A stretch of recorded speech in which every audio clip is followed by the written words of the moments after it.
नमस्कार, आप लोग देख रहे हैं सरस संगम। मैं सूरज कुमार। आज हम दिल्ली में हैं और हमारे साथ हैं तेज इंस्टीट्यूट के संस्थापक और तेज पत्रिका के संपादक, जो कि डीयू यूनिवर्सिटी के छात्र हैं, जो कि बिहार के मधेपुरा जिला के शंकरपुर प्रखंड के और पंचायत गिधा के चंपानगर गांव के निवासी हैं। तो हम उनका एक संक्षिप्त परिचय पहले जानना चाहते हैं। सर्वप्रथम सबसे पहले सरस संगम के आपको और आपका जो टैग है सच को लिखने की ताकत, इस सच को दिखाने की आप ताकत रखते हैं, तो आपके प्रति हम शुक्रिया अदा करते हैं। और आप यहाँ तक पहुँचे, ये हमारे लिए एक सौभाग्य की बात है। और हम एक अपने आप को सौभाग्यशाली मानते हैं कि हमें आपके इस मंच पर बोलने का और अपना परिचय देने का सौभाग्य प्राप्त हुआ। मैं जहाँ तक आपने कहा कि संक्षिप्त परिचय, तो मेरा नाम तेज प्रताप कुमार तेजस्वी है। पिता सुबीलाल मंडल और माता राम कुमारी देवी। मैं गिद्धा के चंपानगर ग्राम के निवासी हूँ। मेरा शंकरपुर प्रखंड है और मधेपुरा डिस्ट्रिक्ट के निवासी हूँ। बिहार राज्य संबंधित हूँ। आपने कहाँ तक पढ़ाई की और क्या क्या अभी कर रहे हैं? वर्तमान में हमारी पढ़ाई मास्टर की हो चुकी है और हम रिजल्ट के इंतज़ार में हैं। कुछ दिन में हम मास्टर उत्तीर्ण हो जाएंगे, जिसको स्नातकोत्तर उत्तीर्णता कहते हैं। और हमारी पटना विश्वविद्यालय से बीए की पढ़ाई हुई है और दिल्ली विश्वविद्यालय से मास्टर की पढ़ाई, अभी रिजल्ट के इंतज़ार में हम हैं। हम ये जानना चाहते हैं, मनुष्य के लिए शिक्षा क्यों जरूरी है? मनुष्य के लिए शिक्षा इसलिए ज़रूरी है कि शिक्षा जो है मनुष्य को मनुष्य तत्व प्रदान करती है। यह समाज के निम्न पायदान से उठा करके समाज के सर्वोच्च पायदान पर लाने का प्रयास करता है। इसलिए शिक्षा हमारे लिए और हमारे समाज के लिए बहुत ज़रूरी है। हम ये भी जानना चाहते हैं, जो आपने, जैसा कि आपके बारे में जानकारी है हमको, आपने नेट क्वालिफाई भी किया है और आप भाषा से कर रहे हैं, भाषा में हिंदी साहित्य से कर रहे हैं, तो हिंदी को लेकर आप क्या कहना चाहते हैं? जैसा कि आपने कहा कि मैं 2020 में नवंबर में अपने हिंदी विषय से नेट क्वालिफाइड किया हूं। और हिंदी के बारे में मेरा यह है कि हिंदी का भविष्य उज्जवल है, क्योंकि यह संसार की तीसरी सबसे बोली जाने वाली और संचार की और व्यापार की सबसे बोली जाने वाली महत्वपूर्ण भाषा है। तो ये हिंदी का जो भविष्य है वह उज्जवल है।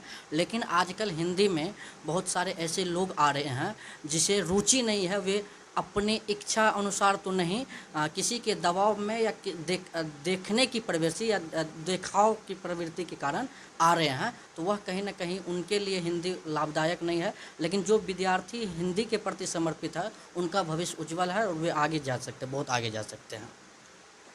हिंदी में जैसे हमारे आप बिहार से हैं, तो बिहार में अनेक सारे लेखक लेखिका हुए, कवि कवित्री हुए, तो आपका कोई ऐसा कोई रोल मॉडल या आपका कोई? देखिए, रोल मॉडल तो अपने अपने इच्छा अनुसार होते हैं, लेकिन बिहार के अनेक कवि हैं, कथाकार हैं, जिसमें मुझे सबसे ज़्यादा प्रभावित करता है तो वह है हमारा फणीश्वर नाथ रेणु, जिसे बिहार के और हिंदी साहित्य जगत में दूसरा प्रेमचंद कहा जाता है। और अगर कवि के रूप में कहिएगा तो हमारा सबसे प्रिय कवि है रामधारी सिंह दिनकर, पटना विश्वविद्यालय के धरोहर हैं। तो वो हमारे लिए बहुत महत्वपूर्ण कवि हैं और हमारे कथाकार रेणु हैं। आपने तेज पत्रिका का भी संपादक किया है, उसके बाद आपका कई सारा लेख निबंध जो है मासिक, राष्ट्रीय मासिक पत्रिका सब में छपा है। तो आप इन उपलब्धियों को किस तरह देखते हैं और आपके आगे बढ़ने में किन किन लोगों का सहयोग रहा है? सहयोग की जहाँ तक बात है तो इस सहयोग में बहुत लंबी लाइन है, कड़ी है। मुझे याद है कि जब मैं 8वीं पास करके मधेपुरा आ रहा था तो मेरे पिताजी बहुत असमंजस की स्थिति में थे। उन्हें लग रहा था कि मैं अपने बेटे को नहीं पढ़ा पाऊँगा, तो वहाँ पर मुझे शत्रुघ्न चाचा ने मदद किया था। उसके बाद फिर हम जब इंटर पास किए तो मेरा दोस्त ने पटना आने में अटल बिहारी ने मदद किया, और हिंदी पढ़ने में डॉक्टर सुरेश कुमार भूषण ने मैट्रिक स्तर पर बहुत मदद किया। उसके बाद जब हमारी बीएस की परीक्षा पटना विश्वविद्यालय से हो गई तो डॉक्टर सरदेंदु कुमार ने दिल्ली आने का सपना दिखाया और दिल्ली में दिल्ली विश्वविद्यालय जैसे और जवाहरलाल नेहरू विश्वविद्यालय जैसे प्रतिष्ठित विश्वविद्यालयों की तैयारी करने के लिए प्रेरित किया और वहाँ से यहाँ तक हम सफ़र तय किया। तो ये लंबी लाइन है जिसको संक्षिप्त में हमने कह दिया, लेकिन इसके पीछे और सारे लोग हैं जिसका बहुत महत्वपूर्ण योगदान है। जी, हम ये भी पूछना आपसे जानना चाहते हैं, जो अभी जो शिक्षा का माहौल है, जिस तरह नई शिक्षा नीति आए हैं, तो नई शिक्षा नीति से आप कितना प्रभावित? नई शिक्षा नीति देखिए, नई शिक्षा नीति कहीं न कहीं हमारे जो ढांचागत व्यवस्था है, उस ढांचा में कहीं न कहीं वो कम है। कम इस दृष्टि से है कि आप देखिए, हमारा आप अगर शहरी वातावरण को लीजिएगा तो वह उनके अनुकूल ठीक है, लेकिन जब ग्रामीण वातावरण में आप जाइएगा तो वहाँ पर बहुत सारी समस्याएँ हैं। समस्याएँ इस बात की है कि आप जानते हैं कि ग्रामीण समाज में अक्सर जो है लोग मातृभाषा भी ढंग से नहीं बोल पाते हैं, लेकिन जबकि नई शिक्षा कहती है कि मातृभाषा में सर्वप्रथम 5वीं तक क्लासियाँ दी जाएगी, उसके बाद फिर हिंदी में दी जाएगी और अनेक भाषाओं के स्तर पर उनकी बात की गई है। तो इससे एक समस्या यह हो गया कि बच्चे ना तो मातृभाषा ढंग से सीख पाएंगे, ना हिंदी सीख पाएंगे। तो ये समस्याएं आएंगी और उच्च शिक्षा का जो प्रारूप है और इंटरमीडिएट अब कह रहा है कि मैट्रिक की बोर्ड खत्म हो जाएगी, तो इंटर में बच्चे सीधे आकर के पढ़ने पर ध्यान देंगे। लेकिन मैट्रिक के जब बोर्ड होते थे तो उसमें एक दबाव रहता था कि मैट्रिक पास करना है, तो बच्चे 9th से ही सजग हो जाते थे। लेकिन अब होगा 15-16 साल में जाकर के सजग होंगे, जिससे उसकी शिक्षा पर ज़्यादा प्रभाव भी होगा और वह ज़्यादा अनुकूल नहीं होगा। तो इस दृष्टिकोण से हम शिक्षा नीति को देखते हैं। इसके अलावा भी है कि उच्च शिक्षा में भी जो है 4 साल के BA के कोर्स कर दिए गए हैं। उसके अलावा आप देखिएगा कि MPhil को ख़त्म कर दिया गया है। MPhil क्या होता था कि शोध से पहले एक विद्यार्थी को एक रूपरेखा दिया जाता था कि आपको शोध कैसे करना है, 2 साल का कोर्स होता था, तो वो अभी ख़त्म कर दिया गया है, जिसके कारण शोध में जो नए छात्र आएंगे उन्हें अनेक प्रकार की समस्याओं का सामना करना पड़ेगा। हम ये भी जानना चाहते हैं, अभी जो शिक्षा का जो ये स्तर है, खासकर बिहार में देखा जाता है जो सही से लोग पढ़ नहीं पाते, वहाँ का क्या कारण है जो नहीं पढ़ पाते, वहाँ की आर्थिक स्थिति क्या है और शिक्षा के लेकर वहाँ के व्यक्तियों को क्या अपना संदेश देना चाहते हैं सरस संगम चैनल के माध्यम से? उसके तहत जो है बिहार की, जहाँ तक बिहार के संदर्भ में बात कीजिएगा तो बिहार में 3-4 चीज़ें ऐसी है जिस पर ज़्यादा बल देने की ज़रूरत है। सबसे पहला तो गरीबी वहाँ पर बहुत है, और उस पर उसकी लड़ाई जो है हमारे शिक्षा के माध्यम से हो सकती है। और शिक्षा का एक कोई अच्छा रूपरेखा नहीं है जिससे बच्चे प्रभावित होकर के पढ़ने के लिए आप आएँ। पहले क्या होता था, आप देखते होंगे कि हम लोग टीचर के डर से डरते थे, टीचर के डर से कहीं छुप जाते थे, लेकिन अब वो स्थिति नहीं है। अब बच्चे के डर से शिक्षक छुप जाते हैं, इस तरह से हम कह सकते हैं। ये अतिशयोक्ति है एक प्रकार से, लेकिन हम कह सकते हैं क्योंकि वातावरण और माहौल का जो निर्माण किया गया ना वो बहुत बड़ा है। दूसरी बात क्या है कि आर्थिक संरचना जो है ना बिहार की, वो बहुत कमज़ोर है। कोई भी किसी भी तरह के कमाने की स्रोत नहीं है, जिसके कारण बहुत सारे लोग पलायन को मजबूर हो जाते हैं। स्वास्थ्य सेवाएं अच्छी नहीं है, तो ये तमाम चीज़ें जो है आपकी शिक्षा को प्रभावित करता है।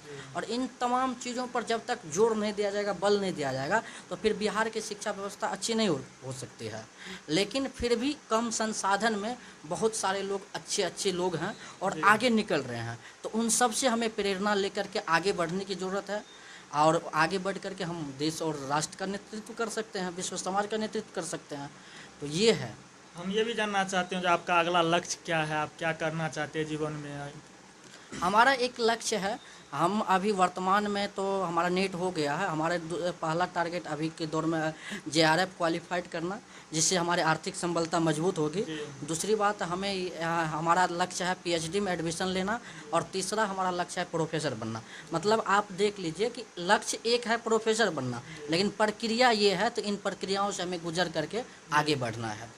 जी, हम ये भी जानना चाहते हैं जो अभी के समय का जो माहौल है, बेरोज़गारी सबसे बड़ा एक हब बन चुका है, तो बेरोज़गारी को लेकर आप सरकार को क्या कहना चाहते हैं? बेरोज़गारी, देखिए बेरोज़गारी एक बहुत बड़ी मुद्दा है और युवाओं को इसके और इससे युवाएं अवसादग्रस्त हो जाते हैं, क्योंकि बहुत सारे ऐसे बच्चे हैं, बहुत सारे ऐसे लोग हैं जो PhD करके, डिलीट करके, आप देखिएगा MBA करके, इंजीनियरिंग करके बेरोज़गार हैं। तो इन सब को जब तक रोज़गार नहीं मिलेगा, जब तक ये अपने पैर पर खड़े नहीं होंगे, मानसिक रूप से स्वतंत्र नहीं होंगे, संबल नहीं होंगे, तो फिर इन लोगों को कैसे आगे बढ़ेंगे? तो इस स्तर पर रोज़गार की उन्मुखता की और प्रत्येक सरकार को ध्यान देने की ज़रूरत है। जब तक रोज़गार नहीं देंगे तो युवा संबल नहीं होंगे, और युवा संबल नहीं होंगे तो राष्ट्र संबल नहीं होगा।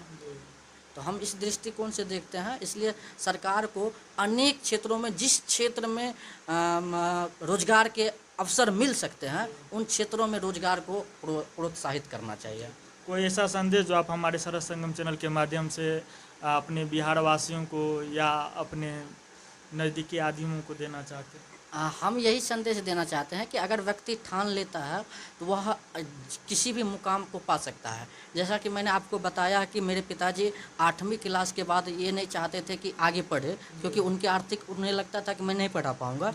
लेकिन मेरी मेहनत थी, मेरी लगन था, मेरी इच्छाएँ थी और पिताजी ने भी अपने आप को मजबूत किया, तो आज हम दिल्ली विश्वविद्यालय जैसी संस्था में आ गए हैं। जबकि हमारे समाज में आप जाइएगा, हमारे गांव में जाइएगा, तो ऐसी व्यवस्थाएं हैं जहां पर आप खुद यह सोचेंगे कि यहाँ से उठ करके कोई दिल्ली विश्वविद्यालय कैसे पहुँच सकता है या इतना आगे कैसे निकल सकता है। तो ये तमाम चीज़ें हैं।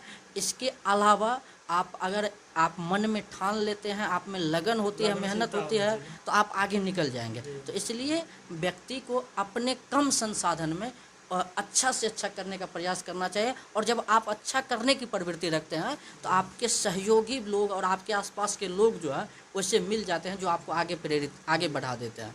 तो यही हम संदेश देना चाहते हैं कि आप अपने क्षेत्र में, अपने विषय में पूरी ईमानदारी से, मेहनत से काम कीजिए, आपको सफलता मिलेगी। आज हम लोग सफल नहीं हैं लेकिन सफलता के निकट हैं। हम लोगों को यह एहसास होता है कि हम आज नहीं तो कल सफल होंगे।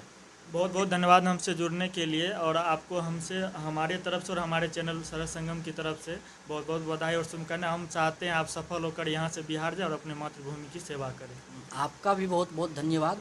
देखिए, मातृभूमि का जहाँ से तक संबंध है तो ये बिहार जाने तक नहीं है, क्योंकि मातृभूमि हमारा भारत है। तो हम लोग हर जहाँ भी रहेंगे तो वहाँ से सेवा करेंगे। तो लेकिन हमारा बिहार एक प्रांतीय क्षेत्र है, तो लोगों को लगता है कि अपने क्षेत्र में अच्छा काम करें। तो हम इन चीज़ों को भी ध्यान रखेंगे कि अपने प्रांतीय क्षेत्र में हो, लेकिन अगर हमें कहीं पर भी मौका मिलेगा तो हम अपने कर्म के प्रति, जिस पिता ने हमको मेहनत की सीख दी है कि किस तरह से मेहनत से आगे बढ़ा जाता है, उसको हम पूरी गंभीरता से अपने जीवन में अपनाएंगे और जिस क्षेत्र में जाएंगे उसे दिन रात मेहनत करके उसको ऊंचाई के मुकाम पर ले जाने का प्रयास करेंगे। बहुत बहुत धन्यवाद हमसे जुड़ने के लिए। आपका भी बहुत बहुत धन्यवाद। आपने मुझे मौका दिया और आपने यहाँ दिल्ली आकर के उस समाज से आकर मिले और मुझसे कुछ जानने की जिज्ञासा इच्छा व्यक्त की। इसके लिए आपका भी बहुत बहुत धन्यवाद और सरस संगम का भी बहुत बहुत धन्यवाद, और जो आपको एक प्लेटफॉर्म दे रहे हैं ताकि आप ऐसे ऐसे लोगों को आगे लाएं। तो आपका भी बहुत बहुत धन्यवाद जी। तो हमारे साथ थे तेज प्रताप कुमार तेजस्वी जी, जो एक मेधावी छात्र हैं। हम चाहते थे जो इनसे मिले, इनसे मुलाकात हो, इनका साक्षात्कार ले। तो अगर आप लोग मेरा YouTube चैनल देख रहे हैं तो मेरे चैनल को लाइक, सब्सक्राइब और शेयर ज़रूर करें। और आप मेरा फेसबुक पेज भी देख रहे हैं तो फेसबुक पेज को लाइक करें, शेयर करें और देखते रहे सरस संगम।